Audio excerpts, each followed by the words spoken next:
Hello, magandang araw sa inyong lahat mga palangga. Welcome back to my channel, The MJ's Vlog. Good morning, good afternoon, good evening. Hello po sa inyong lahat mga team abroad, team Pilipinas, team seniors, team bahay. Magandang araw sa inyong lahat. Hello! Medyo malamig ang panahon, mahangin, tapos malamig. Maginaw ng kaunti, ang sarap. Naalaala ko parang sa ibang bansa ba. Dahil yung pinuntahan kong bansa noon malamay, pangalan nito, may winter sila. Sarap. So, mayroon pa ako mga damit. Ay! Nawa makapunta ng Baguio, di ba? Mayroon mga pang winter na mga damit.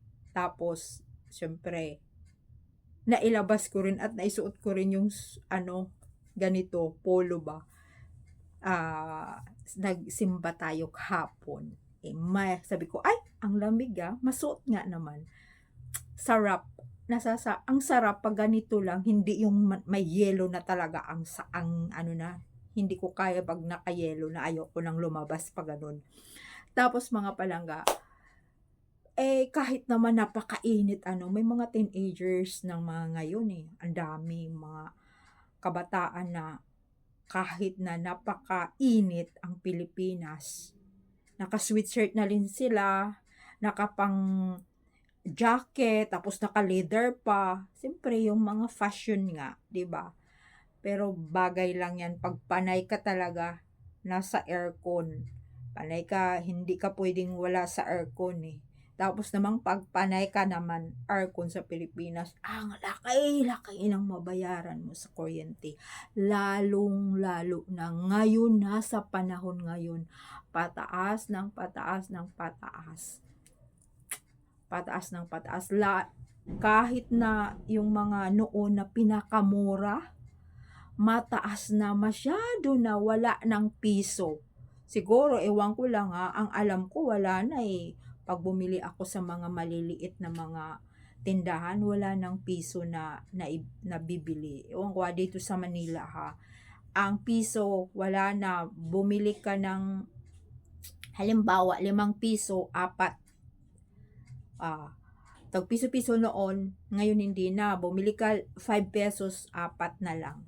Kaya, ubang ko, pag ng pataas ng pataas, tapos yung panahon natin napakabilis. Iba na nga ngayon. So, ayan, siningit ko lang yun sa inyo mga palaga. Ito, pag-usapan natin, si Alden, hinahanap na raw. Nasaan na nga ba si Alden? Hindi na daw nila makita dahil hindi pa nagpo-post na umuwi na ba. At saka si May nandyan na sa Itbulaga. Yan ang sabi. So, hinahanap nga nila. Bakit naman hindi nila hanapin doon sa asawa? Hanapin pa nila doon kay KB. Bakit nila hanapin doon kay KB? Wala naman silang relasyon. 'Di ba? Wala namang relasyon. Tapos, ayan, siningit din ng mga ng mga fans niya, ang cast din daw na,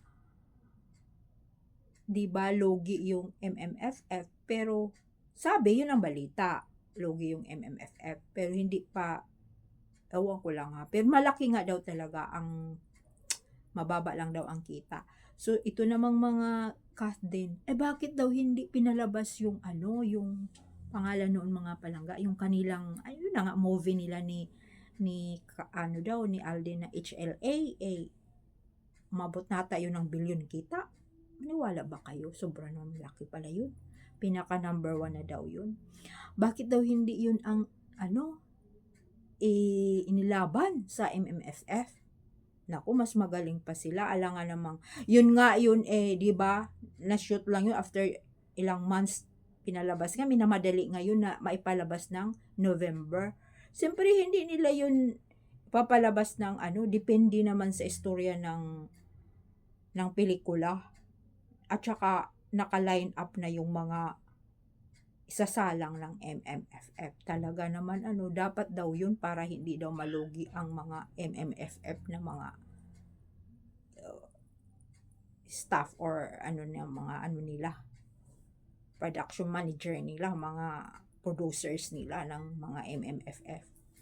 Ay nako, yan na nga daw sinabi, dapat yun daw ang isinasalang at isinama doon sa MMF kasi billion daw yung kita ng HLA. Sila lang po ang nakakaalam doon dahil ang dami naman ding sinihan na hindi naman puno. Hindi naman puno. Tapos, wala daw suporta din si Mingay sa ano na yun, sa movie na yun. Kung totoo ba daw asawa, dapat susuportahan. Naku naman, hindi talaga pwede yun. Kahit naman sinusuportahan niya, hindi talaga rin ipapakita. Off-cam siguro. At saka hindi siya magsasalita no, nandyan siya sa AAT.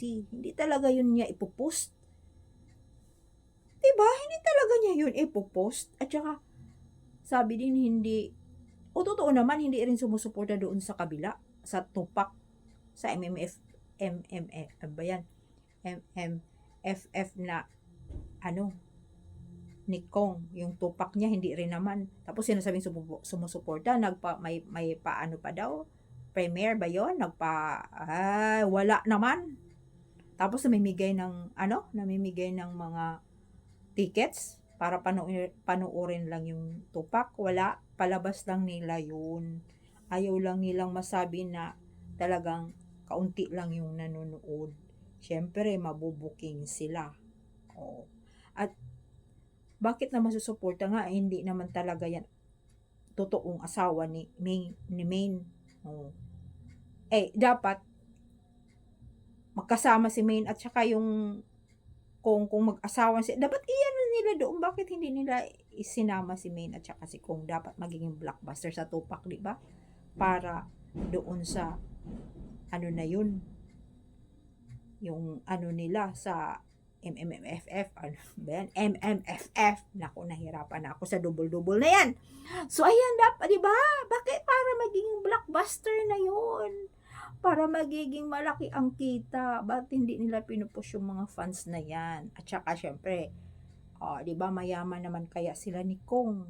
Ang producers, isa sa producers, si nanay niya, di ba? Dapat, sinali nila si Maine para maging blockbuster yun dahil sabi man nila yun, asawa ni Kong. Dahil hindi naman talaga katotohanang mag-asawa yung dalawa, kaya ganon. Pero pag interviewin,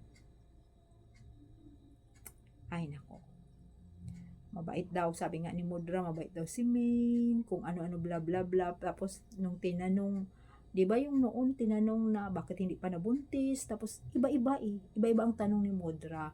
Pero hindi natin alam, pero ang iba, AI lang yun. Pwede mong ibuka yung yung bibig mo, tapos yung boses ni Mudra, tapos yung mukha ni Mudra, pero iba yung salita. Yung katotohanan talaga, hindi yun ang salita. Iba, so AI.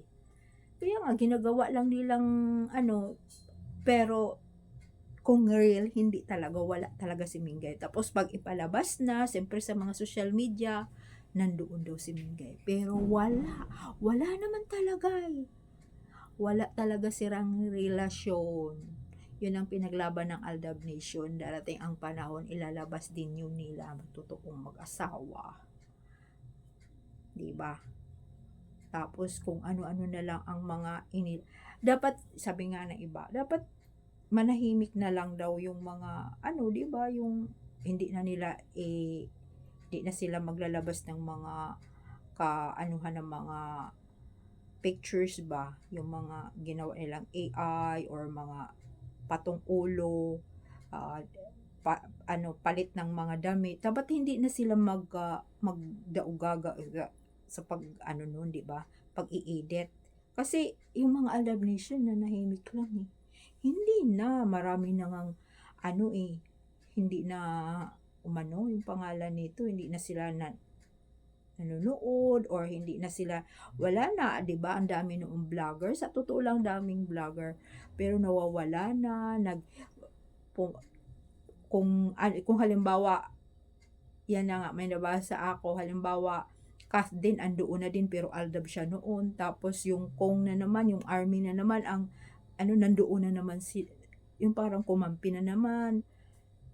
Wala, hindi nga yun. Bakit ba natin subaybayan yung yung tao na yun na paiba-iba naman ang kinakampihan niya? 'Di ba? Tapos noon, lokong-loko siya na talagang aldab siya. Dapat simula umpisa hanggang aminin nila, huwag kang tumiwalag o humiwalay. Patuloy lang ang suporta. Kaya tayo, yung mga katotohanan, nanatili pa rin na suportahan yung mag-asawa. Bye po!